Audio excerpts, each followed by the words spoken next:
y'all, it's Kim. So this is an article from the New York Times, and it says the day Jeffrey Epstein told me he had dirt on powerful people.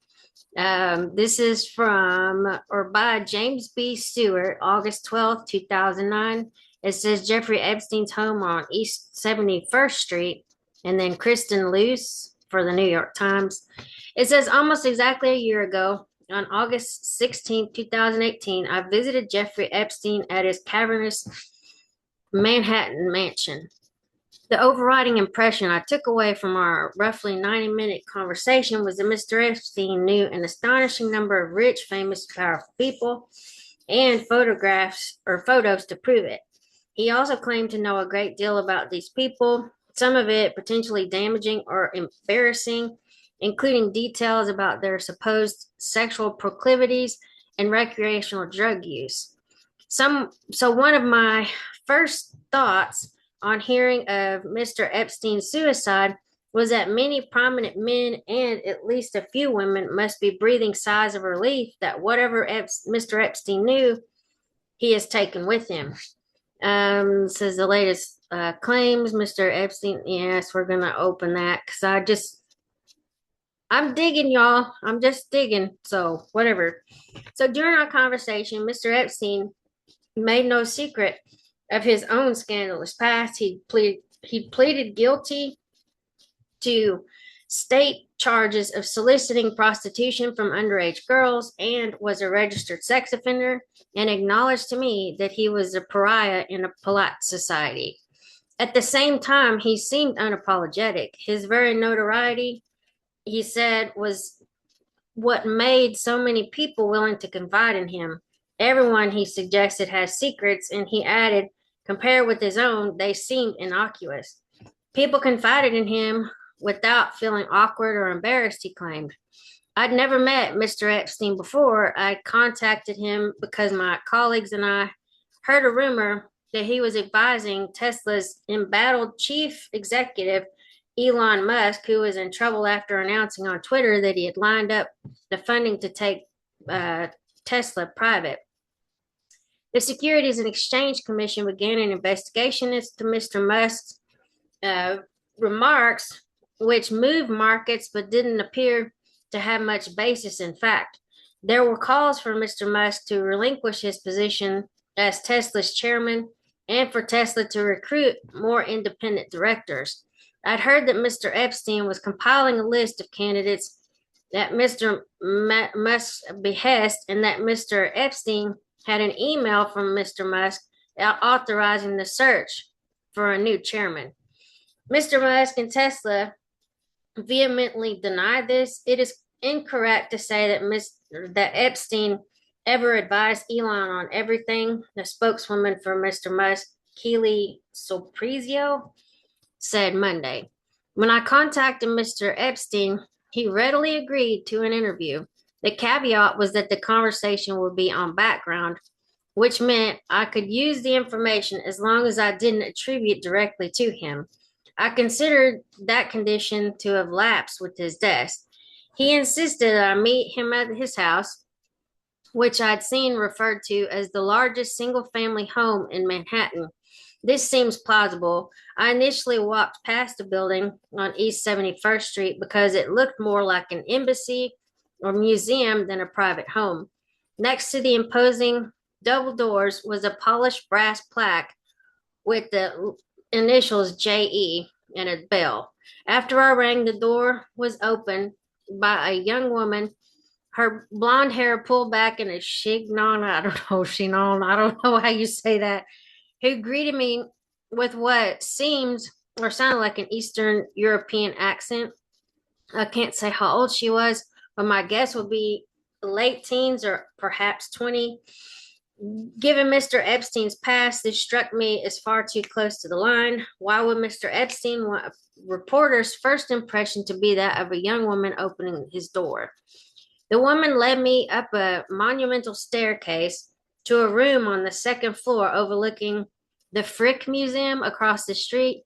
It was quiet, the lighting dim, and the air conditioning was set very low. After a few minutes, Mr. Epstein bounded in, dressed casually in jeans and a polo shirt, shook my hand, and said he was a big fan of my work. He had a big smile and warm manner. He was trim and energetic, perhaps from all the yoga he said he was practicing. He was undeniably charismatic. Before we left the room, he took me to a wall covered with framed photographs. He pointed to a full length shot of a man in traditional Arab dress. That's MBS, he said. Okay. Referring to Mohammed bin Salman, the crown prince of Saudi Arabia. The crown prince had visited him many times and they spoke often, Mr. Epstein said. He led me to a large room at the rear of the house. There was an expansive table with about 20 chairs. Mr. Epstein took a seat at the head and I sat to his left. He had a computer, a small blackboard, and a phone to his right. He said he was doing some foreign currency trading. Behind him was a table covered with more photographs. I noticed one of Mr. Epstein with former President Bill Clinton and another of him with the director Woody Allen, displaying photos of celebrities who had been caught up in sex scandals of their own also struck me as odd. Mr. Epstein avoided specifics about his work for Tesla. He told me that he had good reason to be cryptic. Once it became public that he was advising the company he'd have to stop doing so because he was radioactive. He predicted that everyone at Tesla would deny talking to him or being his friend. He said this was something he'd become used to, even though it didn't stop people from visiting him, coming to his dinner parties, or asking him for money. That was why Mr. Epstein told me without any trace of irony he was considering becoming a minister so that his acquaintances would be confident that their conversations would be kept confidential. If he was reticent about Tesla, he was more at ease discussing his interest in young women. He said that criminalizing sex with teenage girls was a cultural aberration and that at times in history is perfectly acceptable. No, sir, it's not. He pointed out that homosexuality had long been considered a crime and was still punishable by death in some parts of the world. So excusing that kind of stuff. Got it, got it. Anyway, any kind of what you would consider like deviant sexual behavior. Okay, cool. So Mr. Epstein then meandered into a discussion of other prominent names in technology circles. He said people in Silicon Valley had a reputation for being geeky workaholics, but that was far from the truth. They were hedonistic and regular users of recreational drugs. He said he'd witnessed prominent tech figures taking drugs and arranging for sex. Mr. Epstein stressed that he never drank or used drugs of any kind. That's kind of weird. Just saying. Okay, I kept trying to steer the conversation back to Tesla, but Mr. Epstein remained evasive. He said he'd spoken to the Saudis about possibly investing in Tesla, but he wouldn't provide any specifics or names. When I pressed him on the purported email from Mr. Musk, he said the email wasn't from Mr. Musk himself, but from someone very close to him. He wouldn't say who that person was. I asked him if that person would talk to me, and he said he'd ask. He later said the person declined, and I doubt he asked. When I later reflected on our interview, I was struck by how little information Mr. Epstein had actually provided. While I can't say anything he said was an explicit lie, much of what he said was vague or speculative or couldn't be proved or disproved. He did have at least some ties to Mr. Musk. A widely circulated photo shows Mr. Musk with Ghislaine Maxwell, Mr. Epstein's confidant and former companion, at the 2014 Vanity Fair Oscars party. Ghislaine simply inserted herself behind him in a photo he was posing for without his knowledge. Miss Saprizio, the spokesman for Musk, said, it seemed clear Mr. Epstein had embellished his role in the Tesla situation to enhance his own importance and gain attention, something that now seems to have been a pattern.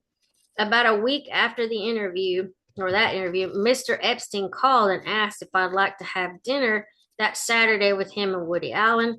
I said I'd be out of town. A few weeks after that, he asked me to join him for dinner with the author Michael Wolff and Donald J. Trump, excuse me, and Donald J. Trump's former advisor, Steve Bannon. I declined. I don't know if these dinners actually happened. Mr. Bannon has said he didn't attend. Mr. Wolff and a spokeswoman for Mr. Allen didn't respond to requests for comment on Monday. Several months passed. Then early this year, Mr. Epstein called to ask if I'd be interested in writing his biography. He sounded about almost plaintive. He sounded almost plaintive. I sensed that what he really wanted was companionship. As his biographer, I'd have no choice but to spend hours listening to his saga. Already leery of any further ties to him, I was relieved I could say that I was already busy with another book. That was the last I heard from him. After his arrest and suicide, I'm left to wonder what might he have told me. Man, that would be intriguing to know what, it's almost like not be a fly on the wall because I sure as hell wouldn't want to look at that or listen to it. But I mean, it would be kind of like wild to hear his actual story. But anyway, I'm just digging into all of this stuff. I'm just checking things out. But anyway, I'll talk to y'all later. Have a good one. Bye.